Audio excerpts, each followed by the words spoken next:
1908 সাল ব্রিটিশ ভারতের বাজারে সোনা হিরে সবকিছুকে হার মানিয়েছিল এক মুঠো কালো ছাই।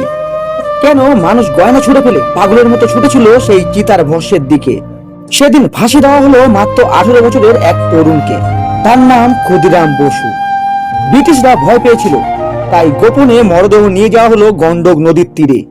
উদ্দেশ্য একটাই, দ্রুত দাহ করে শহীদের চিহ্ন মুছে ফেলা। কিন্তু তারা জানতো না, আগুন শুধু শরীরকেই পোড়ায়, আদর্শ নয়। চিতার আগুন নিতেই হাজার হাজার মানুষ ঝাঁপিয়ে পড়লো সেই ভস্যের ওপর।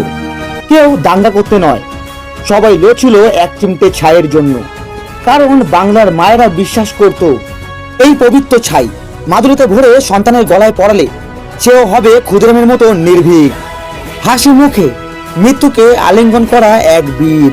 ব্রিটিশ গোয়েন্দারা আতঙ্কে লিখেছিলেন, আমরা একজনকে মেরে হাজার হাজার ক্ষুদিরাম তৈরি করে ফেলেছি।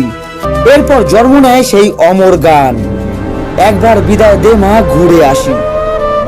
আজও কি এই ইতিহাস আপনার রক্তে আগুন জ্বালায়? কমেন্টে লিখুন হ্যাঁ অথবা না। আর ইতিহাসের এমন অজানা অধ্যায় জানতে সাবস্ক্রাইব করুন রহস্যের খোঁজে।